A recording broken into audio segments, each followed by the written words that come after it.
Hey you and welcome. My name is Mike, and in this old video, I'll give you a second if you just want to get through your comments on new glasses and we can move on. In this old video, we're going to get smart on the story of Pamela Smart. We're going to New Hampshire, which is a first for this channel, so look forward to that. And we're going to the distant, if you can believe it, year of 1990. It was a good year. I think we really took the 90s for granted. Old Pammy, Maiden of Metal, which is a badass name, worked at a high school, and when she bought... Well, hey, why kick the tires? We can just give it a go.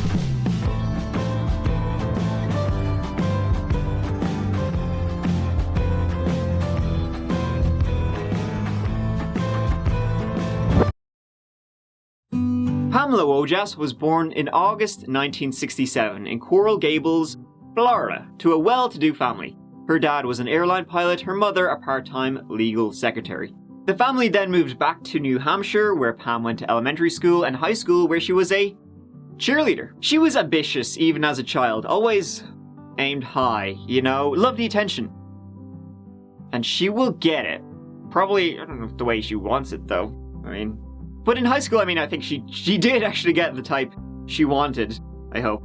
She was popular, she was well-liked due to her sense of humor, and she was just a lovely gal. She went on to study at Florida State University and dreamed of becoming a news anchor, or getting into that industry at least. Again, she will, but probably not in the way she wanted. In college, she worked on the radio station, right, where she had her own show called Metal Madness, and she was the Maiden of Metal. That's honestly the coolest thing. While in college, she was lucky enough to travel home pretty often thanks to her dad working for an airline. And it was in 1986 when she was popping back home for the festive season. On New Year's Eve, she headed out to a party. And with some friends, that's where she met the one. His name was Greg Smart, and the two became steady quick. The couple had a shared interest in heavy metal, and it was one of the reasons the Maiden of Metal was so attracted to him. And so when Pam was to return to college, Greg went with her. He had no intention to study, he was just so head over heels into her, he had to be with her. And Pam felt the same way. The couple were to take the next step in their relationship and get married, so they decided to move back to New Hampshire, to a town called Derry. And I guess that's where we could say Pam became Pammy-wise. Couldn't resist. Come on, bucko. The couple moved into an upscale residential area. They got a dog. Their new rented home was only a block away from the home of Greg's parents. Greg landed a job for himself as an insurance salesperson. So, unfortunately, the last part of his metal personality had to go. She freaked out when she saw, the short-haired, suit-wearing Greg. Oh man, it's like boring. You look like a real person now. Come on, what the F? Went for Pam, rock and roll. Never dies. Unfortunately, though, the relationship did start to die. Unlike rock and roll. Things started to sour when Greg told Pam he had cheated on her, which went down about as well as a lead balloon. Pam got a job at a high school where she worked as a media services coordinator, making videos and that sort of thing.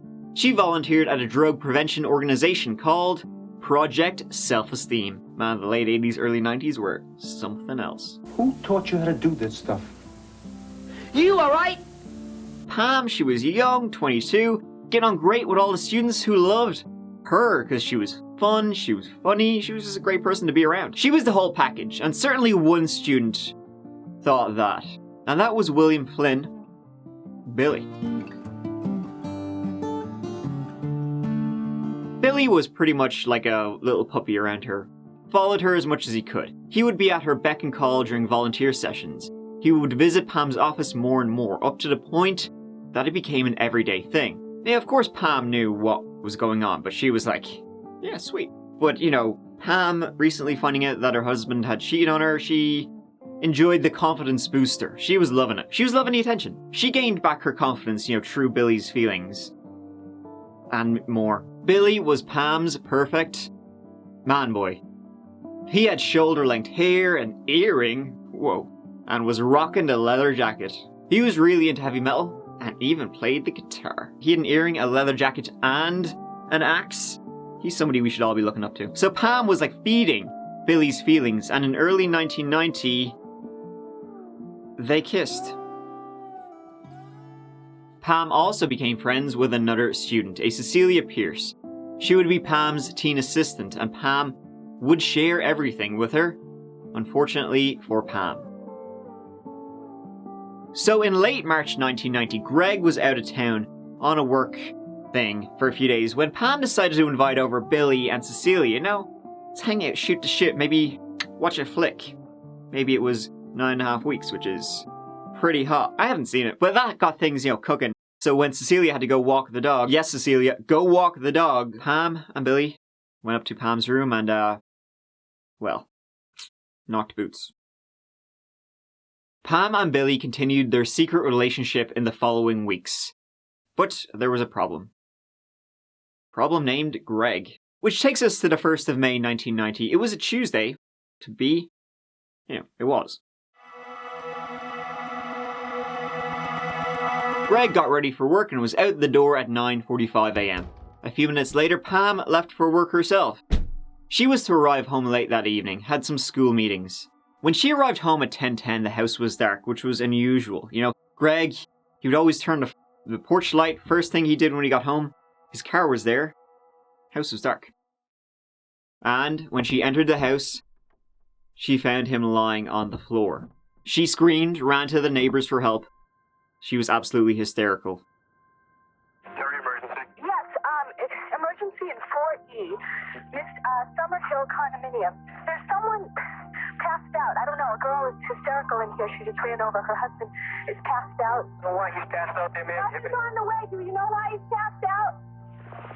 No, we don't know. 911 arrived, but there was nothing to be done. Soon after first responders arrived, the police initiated the investigation, and the detectives were on the case.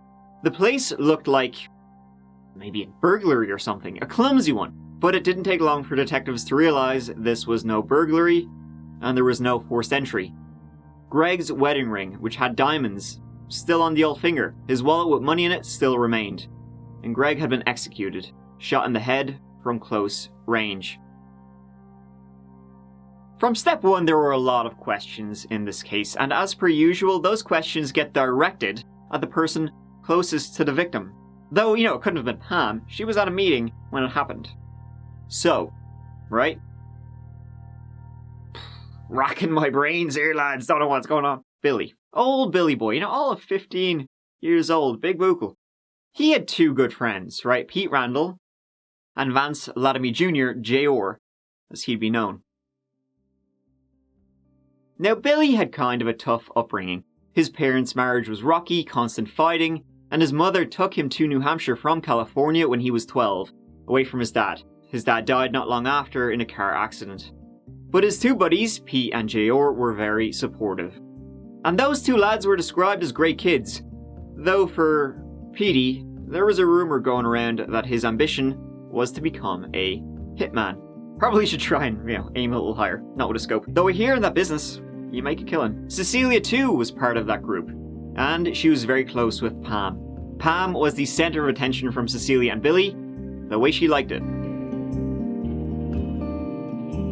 2 weeks after the investigation into Greg's death began, new leads came to light. J.R.'s dad, so S.R., he came to the police, on the 10th of June with a gun, his gun, and he told the police he believed that was used in the murder of Greg Smart. See, Vance Latimer Sr. had used that gun a couple of weeks before what happened to Greg, but he hadn't cleaned it. So when he came in, seeing the gun was somebody cleaned it, he was, someone was using it. Alarm bells. And his belief turned out to be true. That gun was the one that took Greg's life. Not long after, an anonymous call was made to the police. The tip was about information regarding Cecilia's knowledge about the death of Greg, and the fact that it was planned by none other than Pam. Detective Pellets here. There was a young man killed a couple weeks ago in his house. From what I have heard, the wife had planned it. Now, the police were already questioning Pam's involvement in the case. She just seemed off, She would actually be dubbed the Ice Queen by the media because she was just seeming so blasé about the whole thing. For example, days after, when the police took her to the scene of the crime, she had not a bother, walking all over the bloody carpet. Others maybe would have stepped around. The police went to speak with the 3 teens in the case. They didn't say much, though Cecilia was more than happy to help. Relationship do you have with Pam? We're close. She's kind of like a big sister. They were friends, and then they were having an affair. How did you find out about the affair? Pam told me that she was in love with Bill, and I didn't say anything on the text because I worked at home. Including wearing a wire, which she did. This is a conversation recorded between Cecilia Pierce and Pamela Smart at the Winnicott High School in Hampton, New Hampshire. Oh, good. Pretty much, they established that, yeah, you've had great kills. Why, though? Because they can't think of any other reason why Bill and them would do it. Yeah, but even if I asked you to kill somebody, you have to be deranged to say, okay, I will. You know what I mean? Whether someone asks you to or not. As far as I can see it, Bill did it because he loves you. I'm afraid one day you're going to come in here and you're going to be wired type of people that I'm going to discuss this. There was no signal that has ever come down to you're wired that you're going to give me. I'm just sick of lying, you know. I'm just telling you that if you tell the truth, it's going to be an accessory to murder. Right. Now you know you're going to be on the witness stand. And I'm just going to put you on there, and I'm going to say, did you know? You're going to say no. You can. You just know. Tell the fucking truth. You are probably going to be arrested, and even if you're not arrested, you're going to have to go, and you're going to have to send Bill, you're going to have to send me, you're going to have to send JR, you're going to have to send me to the fucking slammer for the rest of our entire life. And unfortunately, that's the situation. On the 1st of August, Pam was taken by surprise. By the police. She was in her office doing her bits and bobs when at about 1 p.m, they walked in. The detective said to Pam, "Well, got some good news, and I got some bad news. Good news is, we solved your husband's murder, so, yeah, round of applause, please. Bad news, you're under arrest." Of course, the local media, had been following the story since it began, but now all eyes in the nation turned towards the case. It was a phenomenon. Can we admit that we're all transfixed by that sick little soap opera trial in Exeter, New Hampshire? If this story were a made-for-TV movie, and it surely will be, you might not believe it. The Smart trial is the hottest show in Exeter. So hot, you have to have a ticket to get in. Scene has become commonplace. Will you give me another number for my girlfriend? She couldn't leave till quarter to 7. Guys, try everything. Monday through Friday, groupies of the Pamela Smart trial camp out for hours just to get one of the 30 tickets reserved for public seating inside the courtroom. What time did you get here today? 1:30 this morning. 1:30. Why?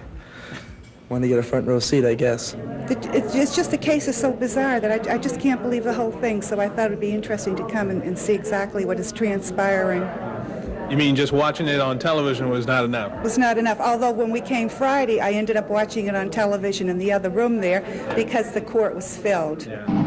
Do you swear that the testimony you're about to give will be the truth, the whole truth, and nothing but the truth, so help you God? I do. Please take a seat. Those arriving too late for the reserved seating, which today was any time after 4:30 a.m., are still allowed to watch the proceedings on a 13-inch television monitor across from the courtroom. Our guest, Alan Dershowitz, has come to the legal rescue of Klaus von Bülow, Leona Helmsley, Jim Baker, among other desperate defendants. Can you imagine a route to freedom for Pamela Smart?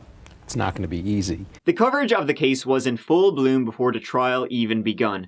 Women being involved in homicide cases was pretty rare, and the case was already intriguing people. But it kicked into overdrive when the truth about the relationship between Pam and Billy came to light.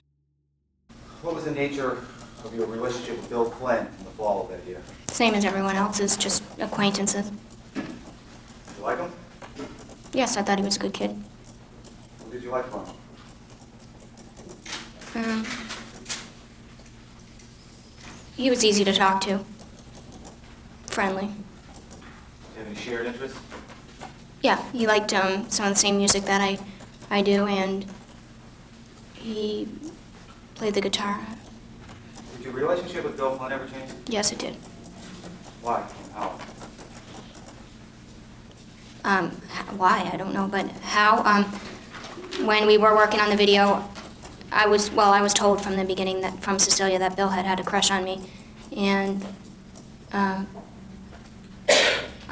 didn't like him at first, but yes, I did. I did start to like him during the filming of the Orange Juice video.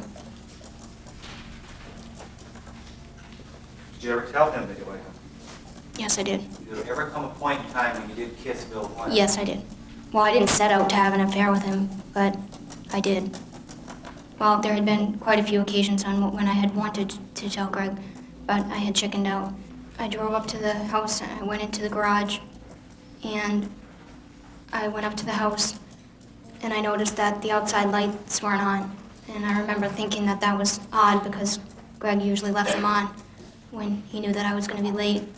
But, I didn't think it was anything major. I just remember thinking it was odd.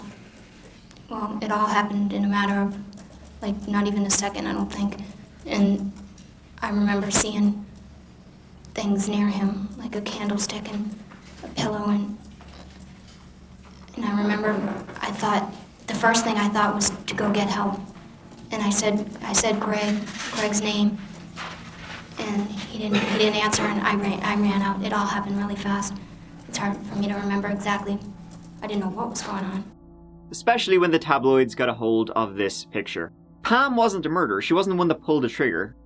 And so this is when the story goes, two ways. Pamela Smart, to this day, says she's innocent. She had nothing to do with Greg Smart, her husband's murder, right? While the boys, they say, mean, manipulative old Pam Smart, she masterminded the entire operation, and if it wasn't for her, her husband would still be alive. When the trial finally started in March 1991, people already had their thoughts and judgments about Pam. The trial lasted for 14 days. Billy, J.R., Pete, and Cecilia all took the stand. Yes, and Bill was getting a firearm to kill Greg for Pam. Yeah, because that's what Bill told you, right? That's what Pam told me. And new details came to light. One of the most important ones being that if Pam got a divorce, she would lose everything. When was the first time that Bill Flynn told you that he wanted to kill Greg Smart? Probably the month of March. I asked him why and told him he was nuts. He had told me that Pam had asked him to and said that Pam had wanted Greg dead for different reasons. I've heard one conversation. I had come into Pam's office with Bill Flynn, and she had switched on the speakerphone on the phone. I heard the very ending of an argument. I don't know what the argument was about, but it ended with, well, if you want a divorce, that's fine by me, and they both hung up. She had told Billy she was afraid of losing the condo and everything in it, and the thought of losing her dog scared her the most. She also claimed that Greg had physically abused her. Billy, he was conflicted. He didn't want to kill Greg, but he couldn't lose Pam either. So, after some time, he agreed to Pam's plan. Allegedly, Billy got cold feet on 2 occasions. He just couldn't go through with the murder. Pam, therefore, got furious. She even told Billy that if he cannot do it, they'll have to break up, which, well, in turn, he decided Greg had to go. Billy told his 2 best buds about it all, getting them involved in a murder plan. He needed support to be able to go through with it. The boys discussed the plan over and over, and at the end they went with Pam's original plan. The boys were to dress in black, Pam was to leave the side doors open for them to get easy access, the place had to be staged to look like a burglary, and the boys got to keep things from the house once the murder was carried out. Also, not only that, Pam was to give them $500 each, their cut of Greg's $140,000 life insurance policy. How generous. As it was a Tuesday, the boys went to school, Pam and Greg to work. Pam and the boys were, fly casual.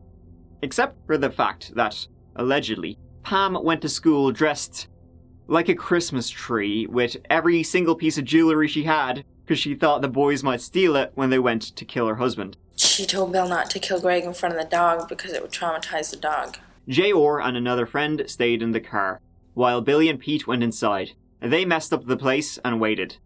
When Greg arrived home, the 2 teens overpowered him.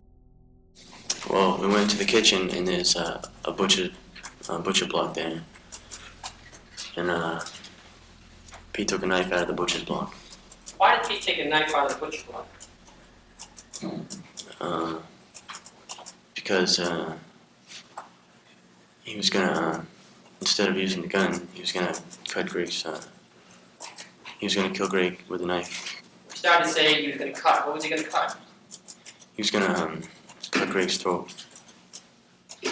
I saw Greg pull up in the truck, and I ran out of the kitchen, and I was saying, "Jesus, Pete, he's here, he's here." So, all right, Pete said, "Calm down, now let's go." I heard Greg walking up towards the door, and I could hear the keys jingling outside the door.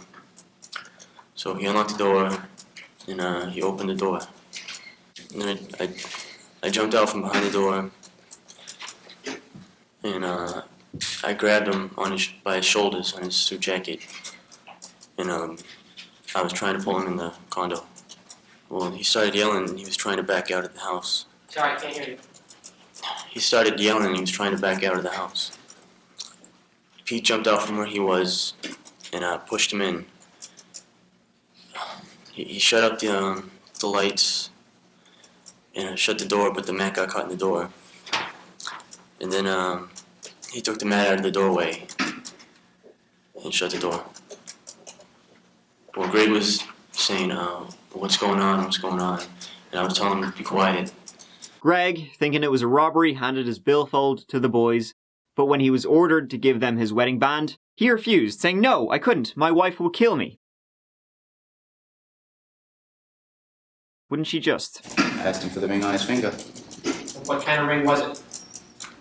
At first I thought it was just a normal gold ring, but it turned out to be a wedding band. And what happened at that time? He told me he couldn't give it to me. Why? He said his wife would kill him. Now, when he said, "My wife would kill me, I can't give you the ring," what did you say to him? I didn't say anything. Greg was then shot by Billy. I cocked the hammer back, and I pointed the gun at his head. I said, "God, forgive me." I pulled the trigger. I didn't want to kill Greg. I wanted to be with Pam, and that's what I had to do, to be with Pam. But I didn't want to kill Greg. It was the sultry teacher, luring these innocent children, to murder for lust and greed. Jesus, got it all. How could anybody not watch this case? It's got everything. How can you not watch it and judge it? While the defense was arguing that yes, Pam and Billy had an affair, but when Pam called it off, Billy, well... Do you want this jury to understand that Bill Flynn decided to kill your husband because you broke up with him? I want this jury to understand the truth. Is that what you're claiming the truth is? I don't know why Bill Flynn killed Greg. I can just come in here and give my testimony. So even as you sit here today, you still have no idea why he may have done this, is that it? I didn't say I had no idea, but I don't know specifically. Well, I'm asking you, what do you think? Why do you think he did this? Probably because he thought we could be together. After 13 hours of debating, the jury brought back the guilty verdict. The judge immediately sentenced Pam Smart to life without parole. On case number 90S1370, which charges a defendant with the crime of conspiracy to commit murder, how say you, is the defendant guilty or not guilty of the offense charged? Guilty. So say you all? As for the boys, well, there's been some controversy. See, in 2006, a report by Keene State College journalism students found that there would be evidence to suggest Billy was not the man behind the gun. Maybe, just maybe, it could have been done by the aspiring hitman, Pete. You see, the state's ballistic report says that the gun that was, shot, that killed Greg, the person who was using it was right-handed, when, well, Billy was left-handed, Pete was right-handed. So was aspiring hitman Pete Randall, is this practice? Getting some training in. Also, the credibility of the boys was questioned by the defense, as they were testifying against Pam in return for dropping their charges from first to second degree murder. The boys were also housed together in prison in the weeks and months before the trial, so plenty of time to have a little chinwag. Get the story straight. Billy pled guilty to second degree murder, and after plea bargains was sentenced to life in prison, 12 years being the minimum sentence if he maintained good behaviour. Pete, the other teen in the house, got the very same. J.R., who was the driver in the case and the one who provided a murder weapon, was sentenced to life in prison as an accomplice to second-degree murder, eligible for parole after 30 years with 12 years suspended. Cecilia was faced with the prospect of being charged as an accessory to the murder. She was a co-conspirator and helped the murder plot. In fact, on 2 separate occasions, she also helped Billy break into parked cars looking for a gun to shoot Greg with. She was not to be charged in the case, though, as she cooperated with the police. Pam claimed that, during those wiretaped conversations, she was trying to lure Cecilia to tell her more. So she was just going along, the entire time. And, yeah, of course, I'm the good guy here. Cecilia was calling me on the phone, and she was very nervous, very excited and worried, and saying that she couldn't believe the kids were arrested. So I was wondering what she was so worried about, and she seemed to indicate to me that she knew more than she was saying. So, obviously she knew about the affair, but I didn't mean just the affair, I meant more about the murder. And so she kept calling me, and she would see me at the office, and she was all excited about everything going on. So I thought that she had more information. And once again, like I said, my only source of information was Cecilia Pierce or the news. And I was totally obsessed with finding out who murdered my husband, why, what had happened in that house, and just why no one was telling me anything. So what did you do?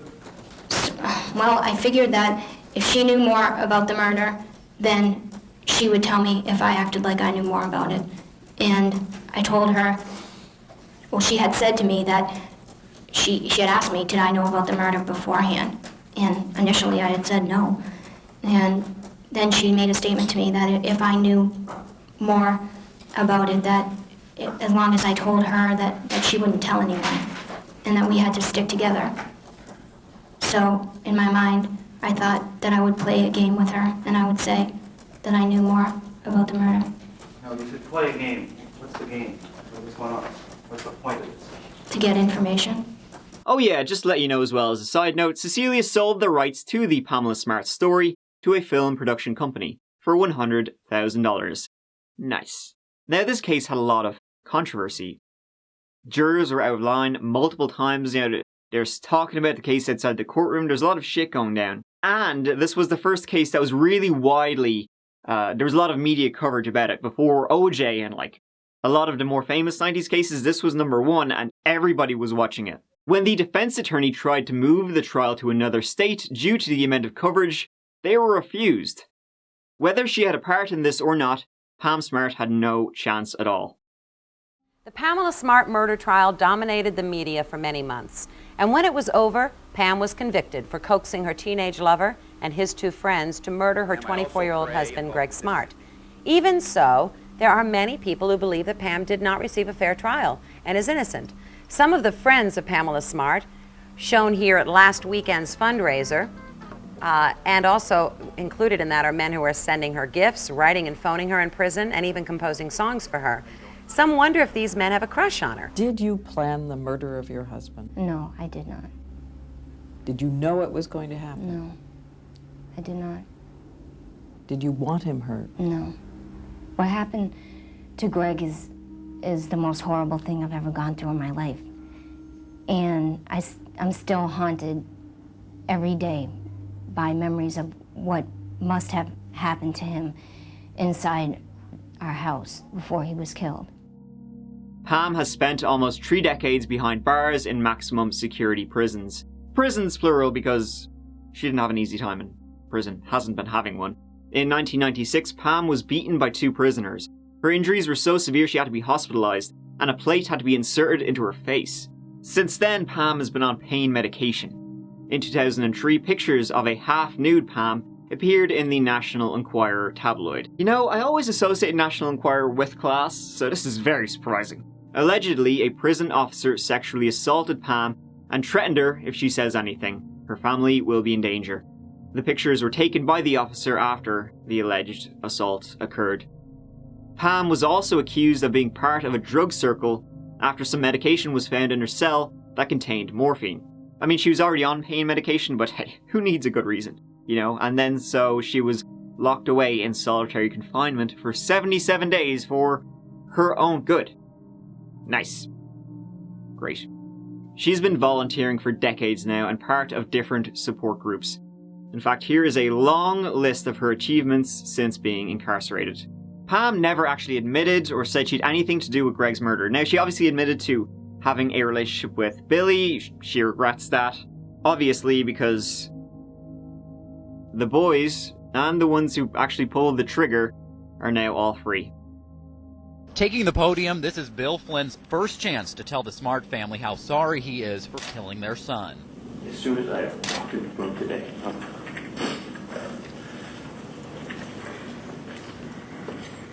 I felt a tremendous amount of shame. And so ends this old story. Tragic all around, and, you know, especially if what Pam is saying is true, being in prison for 30 years. But what do you think? You know, let me know what's going on in your noodle about this case. But there's one thing I think, you know, we can all agree on, right? And I think that is that the word smart has no place in this case.